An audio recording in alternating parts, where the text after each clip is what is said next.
السوال الثامن والتاسع والعاشر۔ اب یہ 3 سوال اکٹھے ہیں، سوال نمبر 8، سوال نمبر 9 اور سوال نمبر 10۔ اب اس میں 8واں سوال، هل يصح لرجل ان يقلد احدا من الائمة الاربعة في جميع الاصول والفروع ام لا؟ ائمہ اربعہ میں سے کسی ایک امام کی تقلید کرنا صحیح ہے، اصول میں بھی اور فروع میں بھی۔ نمبر 2، والا تقدیر الصحت هل هو مستحب ام واجب؟ اگر تقلید کرنا صحیح ہے تو کیا تقلید کرنا واجب ہے یا مستحب ہے؟ نمبر 3، ومن تقلدون من الائمة فروعا و اصولا، اور ائمہ اربعہ میں سے تم کس کی تقلید کرتے ہو؟ 3 سوال ہو گئے۔ نمبر 1، کیا تقلید کرنا صحیح ہے؟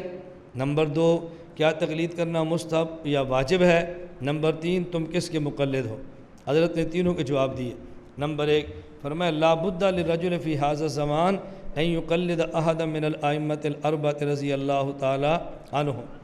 ائمہ اربعہ میں سے کسی امام کی تقلید کرنا صحیح نہیں بلکہ ضروری ہے۔ جواب ایک سوال کا۔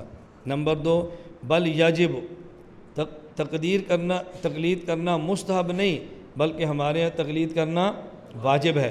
اس کی دلیل بیان کی ہے فَإِنَّا جَرَّبْنَا كَثِيرًا، یہ تعلیلیہ ہے، دلیل بیان کی ہم نے بہت زیادہ کئی مرتبہ اس کا تجربہ کر کے دیکھا ہے کہ بہت سارے لوگ جو تقلید کو چھوڑ دیتے ہیں، اپنی خواہشات کے پیچھے پڑتے ہیں، نتیجتاً وہ الحاد اور زندگاہ کا شکار ہو جاتے ہیں، ملحد اور زندیق بن جاتے ہیں۔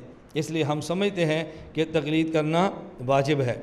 آگے، نحن و مشائخنا مقلدون فی الاصول والفروع لامام المسلمین ابی حنیفہ رضی اللہ تعالی عنہ، ہم اور ہمارے مشائخ حضرت امام اعظم ابو حنیفہ نعمان بن ثابت رحمہ اللہ تعالی کے مقلد ہیں۔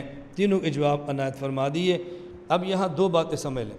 پہلی بات یہ، آپ ذرا المحنت شروع میں دیکھیں، جہاں پر پہلا سوال کیا تھا اور پہلے سوال کا جواب دینے سے پہلے حضرت نے فرمایا تھا کہ میں شروع میں کچھ باتیں کہنا چاہتا ہوں، اور وہاں یہ بات فرمائی تھی جمیع طائفتنا و جماعتنا مقلدون لقدوۃ الانام و ضرورت الاسلام امام الحمام الامام الاعظم ابی حنیفہ النعمان رضی اللہ عنہ فی الفروع، فروع میں مقلد امام صاحب کے ہیں۔ آگے، ومتبعون للامام الحمام ابی الحسن الاشعری والامام الحمام ابو منصور ماتوریدی عنہما فی الاعتقاد والاصول، ہم اصول میں مقلد ان کے ہیں، امام ابو الحسن اشعری اور ابو منصور ماتوریدی کے، اور فروع میں مقلد حضرت امام اعظم ابو حنیفہ کے ہیں۔ اور یہاں کیا فرما رہے ہیں؟ مقلدون فی الاصول والفروع امام المسلمین ابی حنیفہ، ہم اصول اور فروع دونوں میں مقلد ہیں امام اعظم ابو حنیفہ کے۔ تو کوئی تمہیں یہ دھوکہ نہ دے کہ دونوں عبارتوں میں تعارض ہے۔ میں اس کی وضاحت وہاں پہ کر چکا ہوں کہ وہاں اصول کا معنی اور ہے اور یہاں اصول کا معنی اور ہے۔ جب ہم کہتے ہیں ہم اصول میں مقلد ہیں ابو الحسن اشعری اور ابو منصور ماتوریدی کے، اور فروع میں مقلد ہے امام اعظم ابو حنیفہ کے، وہاں فروع سے مراد اجتہادی مسائل ہوتے ہیں اور اصول سے مراد عقائد ہوتے ہیں۔ اور جب ہم یہ بات کہتے ہیں ہم اصول اور فروع دونوں میں امام اعظم ابو حنیفہ کے مقلد ہیں، تو یہاں فروع سے مراد اجتہادی مسائل ہوتے ہیں اور اصول سے مراد وہ قواعد ہوتے ہیں کہ جن کے ذریعے اجتہادی مسائل کا استنباط ہوتا ہے۔ یہاں اصول کا معنی اور ہے اور وہاں اصول کا معنی اور ہے۔ اور دوسری بات یہاں سمجھ لیں، یہ پہلے بھی آئی ہے اور ممکن ہے آئندہ بھی بار بار آئے۔ یہاں انہوں نے امام اعظم ابو حنیفہ رحمۃ اللہ علیہ کے لیے لفظ استعمال کیا رضی اللہ تعالی عنہ، اور اسی طرح ائمہ اربعہ لفظ استعمال رضی اللہ تعالی عنہم۔ اس پر ہمارے بہت سارے طلبہ کو بطور عام اور عام کو بطور خاص یہ اشکال ہوتا ہے۔ میرا لفظ سمجھیے، طلبہ کو بطور عام اور عام کو بطور خاص اشکال ہوتا ہے یہ امام ابو حنیفہ کو رضی اللہ عنہ کیوں کہتے ہیں؟ کیا وہ صحابی تھے؟ وہ تو صحابی رضی اللہ عنہ کیوں کہتے ہیں؟ اور غیر مقلد اس کو بطور اعتراض پیش کرتے ہیں۔ ایک غیر مقلد کہنے لگا کہ صاحب ہدایہ یہ گستاخ صحابہ ہے رضی اللہ عنہ۔ یہ گستاخ صحابہ کیوں ہے؟ اس لیے کہ صاحب ہدایہ بار بار کہتا ہے عند ابی حنیفہ رضی اللہ عنہ، مذہب ابی حنیفہ رضی اللہ عنہ، خلاف ابی حنیفہ رضی اللہ عنہ۔ تو رضی اللہ عنہ کہنا یہ صحابی کے ساتھ خاص ہے، تو جو بات صحابی کے ساتھ خاص تھی صاحب ہدایہ نے وہ ابو حنیفہ کے ساتھ کہہ دیا ہے، تو اس نے گویا ابو حنیفہ کو صحابہ کے ساتھ کھڑا کر دیا ہے، اور یہ صحابہ کی گستاخی ہے رضی اللہ تعالی عنہم۔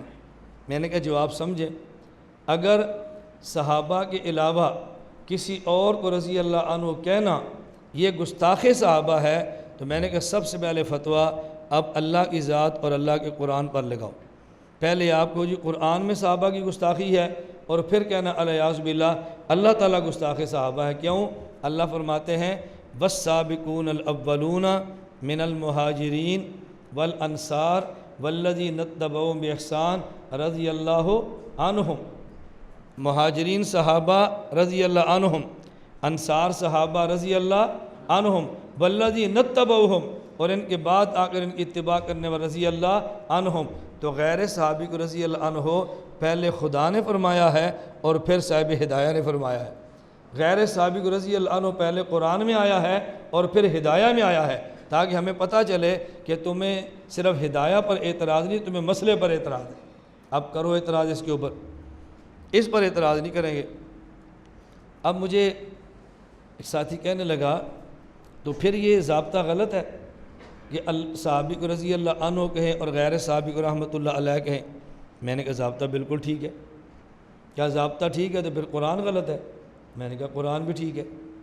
اب آپ سمجھ گئے ضابطہ کیا ہے؟ صحابی کو رضی اللہ عنہ اور غیر صحابی ولی کو رحمۃ اللہ علیہ، اور قرآن میں غیر صحابی کو رحمۃ اللہ علیہ کہا ہے۔ ضابطہ ٹھیک ہے؟ میں نے کہا بالکل۔ قرآن بھی ٹھیک ہے؟ میں نے کہا بالکل۔ یہ دونوں ٹھیک کیسے ہو سکتے ہیں؟ میں نے کہا دونوں ٹھیک اس طرح ہو سکتے ہیں کہ یہ جو کہا نا صحابی کو رضی اللہ عنہ کہنا چاہیے اور غیر صحابی ولی کو رحمۃ اللہ علیہ کہنا چاہیے، اس ضابطے کی بنیاد ایک اور ضابطہ ہے۔ اس ضابطے کی بنیاد، ضابطے کے اندر ایک ضابطہ ہے، تمہیں اس کا پتہ نہیں ہے۔ ہم حنفی ہیں، ہم طے تک چلے جاتے ہیں، ہمیں ضابطے کے اندر ضابطے کا پتہ ہے، اور تمہیں ضابطے کے اندر جو ضابطے کی بنیاد ہے اس کا پتہ نہیں ہے۔ میں اس بات کو سمجھانے کے لیے ایک مثال دیا کرتا ہوں جو رات کو چٹ بھی آئی تھی، میں نے کہا تھا کہ اس وقت میں بتاؤں گا۔ بریلویوں کا عقیدہ یہ ہے کہ نبی کریم صلی اللہ علیہ وسلم ہر جگہ حاضر اور ناظر ہیں۔ ان کی ایک دلیل صحیح بخاری میں روایت ہے کہ فرشتے آ کر کہتے ہیں ما تقول فی ھذا الرجل محمد صلی اللہ علیہ وسلم، تم کیا کہتے ہو اس شخص حضرت محمد کے بارے میں؟ وہ کہتے ہیں عربی کا ضابطہ ہے اگر چیز دور ہو تو ذالکہ کہتے ہیں، اگر کوئی چیز قریب ہو تو پھر ھذا کہتے ہیں۔ اب بتاؤ اگر اللہ کے نبی اپنی قبر میں ہوں اور میت یہ سرگودہ میں ہے تو فرشتہ پھر یہ کہے ما تقول فی ذالک الرجل محمد صلی اللہ علیہ وسلم، تو ان کے بارے میں کیا کہتے ہیں؟ وہ کہتے ہیں ما تقول فی ھذا الرجل محمد۔ اس سے معلوم ہوتا ہے کہ رسول اللہ صلی اللہ علیہ وسلم جب بندہ سرگودہ میں دفن ہوا تو اسی قبر میں آ جاتے ہیں، اور روزانہ ایک بندہ سرگودہ میں دفن نہیں ہوتا، دنیا کے ملکوں میں اور ملکوں کے شہروں میں اور شہروں کی بستیوں میں لاکھوں بندے روزانہ فوت ہوتے ہیں۔ اس کا مطلب یہ ہے کہ لاکھوں قبروں میں لاکھوں مرتبہ سوال ہوتا ہے ما تقول فی ھذا الرجل محمد، تو اللہ کے نبی ہر قبر میں آ گئے نا۔ یہی بات تو ہم کہتے ہیں کہ اللہ کے نبی ہر جگہ حاضر اور ناظر ہیں۔ میں نے کہا اپنے اس بات پہ پکے رہنا، اگر قریب ہو تو ھذا اور دور ہو تو ذالکہ۔ حضرت ابراہیم علیہ السلام نے اپنے علاقے کے مشرکین کا رد کیا۔ ان کے جو مشرک تھے سورج کی پوجا بھی کرتے، چاند کی بھی کرتے اور ستارے کی بھی کرتے۔ ابراہیم علیہ السلام نے ان کے دعوے کو توڑنا چاہا تو سمجھانے کا طرز کیا اختیار کیا؟ فلما جن علیہ اللیل رأى کوکبا، رات چھا گئی، ابراہیم علیہ السلام نے ستارے کو دیکھا تو فرمایا ھذا ربی، یہ رب ہے میرا۔ اس کو استفہامی انداز میں کہو گے تو بات جلدی سمجھ آتی ہے اور نبی پر اعتراض نہیں رہتا۔ استفہامی انداز میں نہیں کہو گے، اعتراض بھی آئے گا، جواب دینا پڑے گا اور بات کھلے گی نہیں۔ سمجھ آ گئی بات؟ ابراہیم علیہ السلام نے کیا فرمایا؟ ھذا ربی، یہ میرا رب ہے۔ تم کہتے ہو نا ستارہ رب ہوتا ہے، یہ رب ہے۔ فلما افلا قال لا احب الافلین، جب ستارہ غروب ہو گیا تو فرمایا میں ڈوبنے والوں سے پیار نہیں کرتا۔ اب آدمی جس کو خدا مانے گا اس سے پیار کرے گا یا نہیں؟ اور جس سے پیار نہیں کرے گا اس کی عبادت کہاں سے کرے گا؟ کیسی بلیغ حضرت ابراہیم علیہ السلام نے کتنی بلیغ گفتگو فرمائی ہے۔ یہ نہیں فرمایا کہ میں ڈوبنے والے کو خدا نہیں مانتا، فرمایا میں ڈوبنے والے کا پیار تک نہیں کرتا، خدا کہاں سے مانوں گا؟ خدا مانگنا تو بہت اوپر کی بات ہے، اور پیار تو آدمی چھوٹی سی بات پر بھی کر لیتا ہے کہ نہیں کر لیتا؟ وہ کر لیتا ہے کہ نہیں؟ ہاں، چھوٹی چھوٹی باتوں پہ کر لیتا ہے، اور بندے کو بعد میں شرم آتی ہے کہ اس نے پیار کیا کیسے ہے۔ پھر ہمیں فقہا کی بات سمجھ آتی ہے، جو فقہا کہتے ہیں نا، ہر گری پڑی چیز کے لیے کوئی اٹھانے والا بھی ہوتا ہے۔ پھر سمجھ آتی ہے کہ جب یہ گندگی دیکھتے ہیں نا، پھر فقہا کا ضابطہ بڑی جلدی سمجھ آتا ہے۔ میں نے کہا ستارہ کہاں پر ہے؟ آسمان پر۔ ابراہیم علیہ السلام کہاں پر ہے؟ زمین پر۔ ابراہیم علیہ السلام ذالک ربی کہہ رہے ہیں یا ھذا ربی کہہ رہے ہیں؟ تو آپ کہتے ہیں قریب ہو تو ھذا، دور ہو تو ذالک، یہاں تو قریب دور والے کو ھذا کہا جا رہا ہے، تمہارا ضابطہ کدھر گیا؟ یہی اعتراض تھا نا کہ اللہ کے نبی مدینہ میں یہاں سے دور ہے تو ھذا کیوں کہا؟ میں نے کہا آسمان پر ہے ستارہ، ابراہیم علیہ السلام زمین پر ہے، تو ھذا ربی کیوں کہا؟ تم نے دلیل میں بخاری پیش کی ہے، ہم نے قدم اور آگے بڑھ کر دلیل میں قرآن پیش کیا ہے۔ اب وہ سوال کیا کرتا ہے؟ یہ ضابطہ غلط ہے، اگر قریب ہو تو ھذا یہ، اور دور ہو تو ذالک وہ، آپ بتائیں ضابطہ غلط ہے یا ٹھیک ہے؟ ٹھیک ہے۔ میں نے کہا ضابطہ ٹھیک ہے، تو پھر یہ قرآن میں غلط ہے؟ میں نے کہا قرآن میں بھی ٹھیک ہے۔ تو جب ضابطہ یہ ہے قریب والے کو ھذا یہ، دور والے کو ذالک وہ، تو پھر ستارہ دور ہے، ابراہیم السلام نے ھذا کیوں فرمایا؟ میں نے کہا اس کی وجہ یہ ہے کہ تمہیں صرف ایک ضابطہ معلوم ہے نحو کا، ہمیں ضابطے کے اندر ایک ضابطہ اور بھی معلوم ہے جس تک تمہاری نگاہ نہیں۔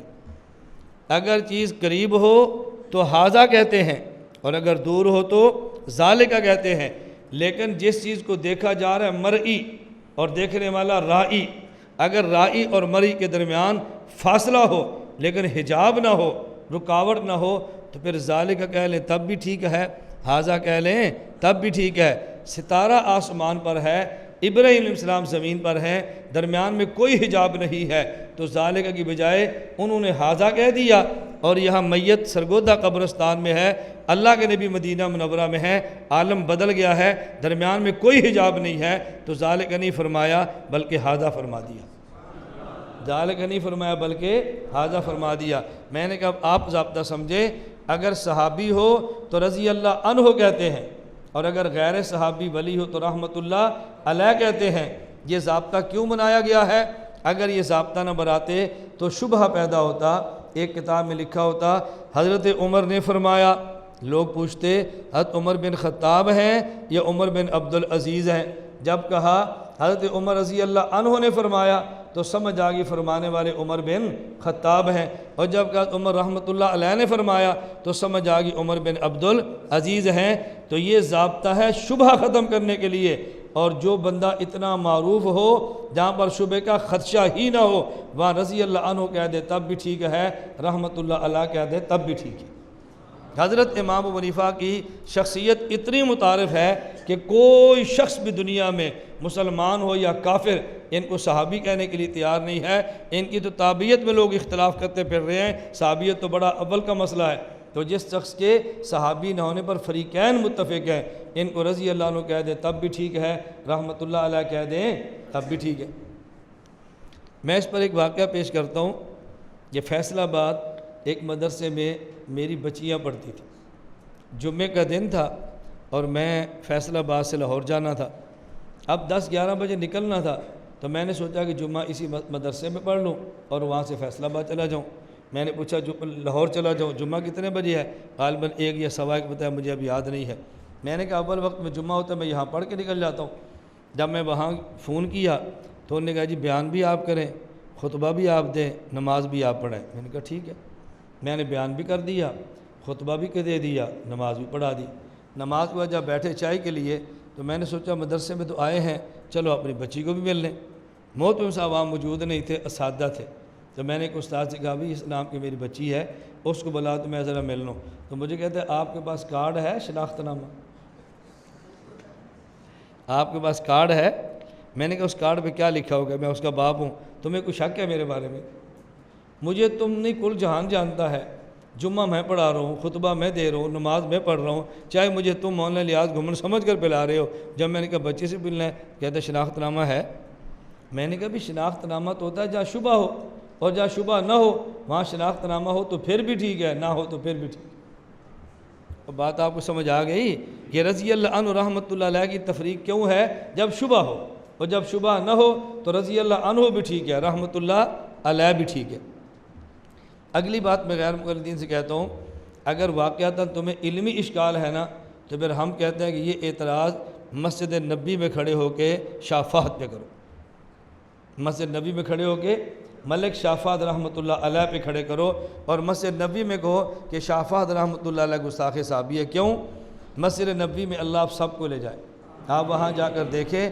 میں سمجھانے کے لیے کہتا ہوں، یہ مسجد نبی ہے، یہ سامنے مسجد، یہ عمارت ہے ترکی پرانی، اور یہ آگے سین ہے جہاں پر وہ چھتریاں لگی ہیں جو کھل جاتی ہیں اور بند ہوتی ہیں۔ ان چھتریوں کے بعد آگے پھر ایک برآمدہ ہے، اس برآمدے کے بعد پھر چھتریاں ہیں، آگے پھر مسجد نبی کا جدید سین سارا شروع ہو جاتا ہے۔ میں نے کہا آپ یہاں کھڑے ہوں تو مسجد نبی میں سین میں کھڑے ہو کے آپ قبلے کی طرف وہ دروازہ دیکھیں جو درمیان والا ہے مسجد نبی کے حال کا، وہاں لکھا ہے اللہ، نیچے لکھا ہے محمد صلی اللہ علیہ وسلم۔ آپ کھڑے ہو ادھر دیکھیں، ادھر لکھا ہوگا ابو بکر، پھر آگے لکھا عمر، پھر لکھا عثمان، پھر لکھا علی، پھر لکھا عباس، پھر لکھا حسن، پھر لکھا ابو ہریرہ، پھر لکھا حسین، اور بالکل پیچھے چھتریاں کراس کر کے جائیں تو جو پہلا ستون ہے وہاں لکھا ہے نعمان بن ثابت رضی اللہ عنہ، نعمان بن ثابت رضی اللہ عنہ، رحمۃ اللہ علیہ نہیں ہے، نعمان بن ثابت رضی اللہ عنہ۔